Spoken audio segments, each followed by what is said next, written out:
More than 11,000 people died in the 2014 outbreak of Ebola in West Africa, and many of them were healthcare workers. Since then, a new study suggests healthcare workers in the future may not be as willing to take such risks. Joining us now for what that could mean for the next outbreak of a contagious disease, in Atlanta, Georgia, Dr. Karen Landman, infectious disease and public health specialist and a global journalism fellow at the U of T's Munk School of Global Affairs. And here in studio, Dr. Susie Hota, infectious disease specialist with the University Health Network. And I thank both of you for coming in tonight for this discussion. I want to start by just putting out one key fact from the Open Forum Infectious Diseases study that was just published. And it said that of 514 healthcare workers surveyed, 25% said it was ethical to refuse to provide care for Ebola patients. 25%. Dr. Karen Landman, to you first. What do you make of that number? You know, in some ways it's surprising, Steve, and in some ways it's not. You know, the Hippocratic Oath is one that doctors take, and many healthcare providers have sort of the same commitment to caring for their patients. But when something scary like this threatens people and their families, people's commitment tends to go inward and to number one and to the people around them. So, you know, we saw some trends like this during the HIV epidemic with people refusing to care for patients in hospital or in healthcare facilities. So in that sense, it's not so much a surprise. But the number of people, you know, being a quarter of people, being pretty similar to the number who would have refused during the HIV epidemic, you know, I would have thought that would be a little bit lower now with what we know about universal precautions and our ability to protect ourselves from the spread of disease. Dr. Susie Hota, were you surprised to see that number? Again, not entirely surprised. You know, at a time of crisis, I think, and when something becomes a reality, it's like our primitive brains take over, and suddenly the thought of, you know, potentially infecting people around you that you love and you care for really takes over. And so I have to say I'm not that surprised by the number. Karen, what might healthcare workers believe is the ethical reason why they don't have to do their jobs? You know, in this study, the lead author, Dr. Deepa Narasimhulu and her colleagues found that 90% of the folks who felt it was ethical to refuse care were most concerned about their families' well-being. It's kind of a surprise because, you know, we know that Ebola isn't transmissible if people don't have symptoms, but still that, I think, drove many people's refusal or thinking that it was ethical to refuse. I think a lot of them also felt that they would not have access to disability insurance or short-term life insurance, and that their health care wouldn't be covered in the case that they were infected. And I think that the authors felt that that might have been a motivator toward that refusal. Susie, are those reasonable concerns in your view? I think they are. You know, I really think that the thought of potentially spreading things to others when there is any element of unknown, and I think it's the unfamiliarity of this disease in our population that really kind of guides that. You may hear about how it's transmitted, but you know, when you've not dealt with it before, I think that really drives people's reactions. Karen, do you think it's indicative of a larger problem? Yeah, I think people's training and education is in universal precautions, right? You know, we learn that there are ways that we should be protecting ourselves from becoming infected from patients, whether we know they are infected, suspect they are infected, or not. But it doesn't, it seems to be overcome by fear during epidemic periods. And I think that indicates that our training is not so much in doing what's right during emergencies, but doing what's right when things are fine. So I think we could do better in educating and training healthcare workers to respond in a consistent way to people who need our care during emergency situations. Susie, let me just pick your brains for a second on what you did when you were, I presume, part of the preparations here in the province of Ontario when the Ebola thing happened in West Africa, and you had to kind of prepare, right? You had to prepare Ontario for what if. Right. Did you take fears such as those we're talking about into account when you did your preparations? Oh, absolutely. It was actually kind of one of the premises of our whole plan was involving the healthcare workers who would be seeing these patients and directly interacting with people and the system in that preparation. So, you know, we actually tried to react to this quite quickly, and I think that gave us a bit of an advantage at our hospital. And we did become the designated site for repatriation of Canadian aid workers from West Africa during the epidemic with Ebola. So we had the time to really sort of think that through and recognize that making sure people felt safe was really the kind of the crux of it all. And we involved our frontline healthcare workers in a lot of the preparations, right down to the nitty-gritty of how you would draw blood from, a suspected case of Ebola, to, what kinds of considerations would you have to take into play if a patient became agitated, if it was somebody who is being investigated for Ebola. And a lot of mock exercises to involve people in hands-on training. And I couldn't agree more with what Karen said about involving people and just making sure that you do this in between epidemic periods and when there's a little bit of calm, because you have to have them feeling comfortable with what the approach is going to be to react appropriately in the moment. Well, you say in between epidemic periods, and this is not an academic exercise for some people who've been in healthcare for more than a decade, because we do remember 13 years ago, 44 people died from SARS. Yes. So presumably that informed your thinking on this as well? Absolutely. And that was actually really quite critical in our early discussions with our staff, is comparing and contrasting what happened with SARS and Ebola. There was a lot of, I'd say, almost post-traumatic stress that's still in healthcare workers, and especially those who were involved directly with the patients during SARS and saw some of their colleagues fall ill. And it was a disease that disproportionately affected healthcare workers. So, we had to really do a lot of myth busting right up front, to the point where we were circulating, comparing and contrasting, Ebola and SARS as documents to frontline healthcare workers, addressing their concerns right off the bat. And also ensuring that as part of our care model, we had psychosocial supports and that available to the patient, to the healthcare workers dealing with patients. Karen, it's a hard question to ask, but let's do this anyway. We really can't expect healthcare workers to treat patients if they think treating those patients is going to result in their own deaths, can we? It is a tough question, but I think we need to back up and ask, is treating these patients really going to result in their death? I think part of the problem with Ebola was that, the folks that were infected, the healthcare workers that were infected in the United States, were undoubtedly infected during a breach in protocol. But we didn't really talk about that when it happened, because perhaps it may have seemed like placing blame on people, or telling a hospital or that a healthcare worker that they were doing something wrong. But in reality, the infection of the healthcare workers who cared for that gentleman who died in Dallas, there was a breach in protocol somewhere to cause that. If universal precautions and sort of the additional precautions that were taken had gone perfectly, this wouldn't have happened. So having the message out there that using the precautions that are available actually will prevent the healthcare worker from becoming infected. Having that message be clear, and it is a true message, it's not propaganda, it's having that message be clear to healthcare workers, I think is key to reassuring them that they can safely care for someone with a severe infection that is communicable. I don't know this for sure, but I'm speculating here that presumably they don't feel, the healthcare workers I'm talking about now, they don't feel that they have adequate support or supplies in order to give them that comfort. Is that possible?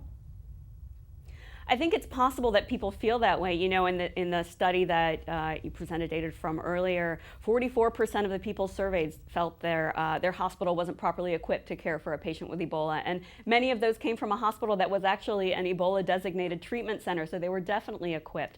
So I think where the deficit really is in knowledge and training, and I think, as Susie said, making sure that people are equipped and trained to do this during a time of calm, so that when we inevitably need to scale up evaluation and treatment of return travelers who may be a threat with a communicable disease, then the more likely we are to actually have people who are equipped to take care of these folks when the epidemic does strike. Okay, Susie, a difficult balancing act here, though. On the one hand, healthcare workers have an expectation that they're going to be safe when they treat people with these kinds of diseases. On the other hand, the public certainly expects healthcare workers to do their jobs and help them if they're in trouble. That's right. How do you balance the competing interests there? Well, I think sort of dealing with the first is really the key, making sure people feel like they're supported and that they're safe. I mean, this is something that we're going to struggle with any epidemic and with anything that's an unknown that comes up in healthcare. But it certainly is something that, unfortunately, we don't have a lot of guidance from our code of ethics and our regulatory bodies, and just the Canadian Medical Association, for example, or the Canadian Nursing Association, to help us make those decisions as healthcare workers, trying to balance our own safety against our duty to actually provide care for patients. There's a lot of ambiguity around that. So, I think people have to deal with that internal struggle by reaching out for support in their area. Well, what's job one, Karen? It's do no harm, right? Do no harm. So can you really refuse to treat a patient and be consistent with do no harm? It's hard to imagine doing that, Steve, but I think the reality is, during the Ebola epidemic in Africa, patients were turned away from healthcare centers, from birthing centers, from malaria treatment centers when they had symptoms of Ebola. Even if they didn't end up having Ebola, many of them were turned away and died because of the epidemic, even though they weren't actually infected with Ebola. And it's always hard to imagine what you would, it's hard to, we can imagine what we might do in a scenario, but then when the scenario actually hits, it may not actually match with our hypothetical reality. So I would hope that healthcare workers would try and abide by the high standards that they set for themselves. But I think we need to help them to do that by preparing them well, educating them well, and giving them clear, actionable information during the interim in between these sort of outbreaks. Sure. Susie, let me put a different study to you. This one is from York University, and it looked at media coverage. And it was it's not the Ebola, it was the H1N1 outbreak in China. And it found that coverage of the outbreak helped inform people and slowed the spread. Media acting constructively. I know that's impossible to believe, but it actually does happen. When it comes to healthcare workers, could more coverage actually have an adverse effect? It's a really interesting question. I mean, I do think the media plays an important role, a very important role, and it really is an important role in transparency. The message that we get out there by media should be very consistent with what we're telling our staff in the hospital.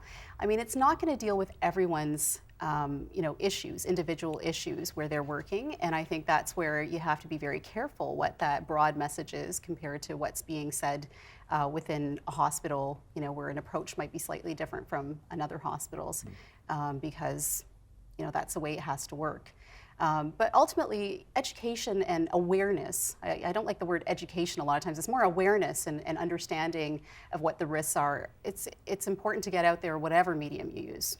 Well, except that, Karen, to you on this one, we of course in Canada, we're all scrupulously responsible in all of our coverage around Ebola, he says with his tongue a little bit in his cheek, but when I look at what happened south of the border and the cable stations down there, how they competed with each other in an orgy of almost, they were all desperate, it seemed, to have a case in the United States to talk about so that they could have their 24/7, music and banner headlines and so forth. How constructive was the media's role in all of that? I think it helped create a state of hysteria that then spilled over into politicians' willingness to make statements and take actions that were ultimately really detrimental in terms of sort of creating this climate of fear, both among healthcare workers and among the public. And I think a lot of folks are worried that that things are sort of heading that way with the current Zika epidemic in South and Central America. So, I think the media plays a really important role here in keeping a measured tone. I think, as Susie said, transparency is key.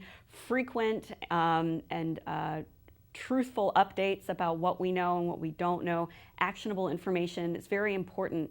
But I have to tell you, Steve, the media cannot do that without clear, solid, frequent messaging from the top. And that means that public health authorities need to be really on top of messaging when it comes to informing the media and informing the public during these sorts of outbreaks. Did they not do that during the Ebola outbreak? I think a lot of people would argue that the messaging was inconsistent. It was often late to the game and allowed for people to sort of come up with their own hypotheses about how things were going and what the best way was to do things. There were sometimes also conflicting messages coming from different parts of the same agency.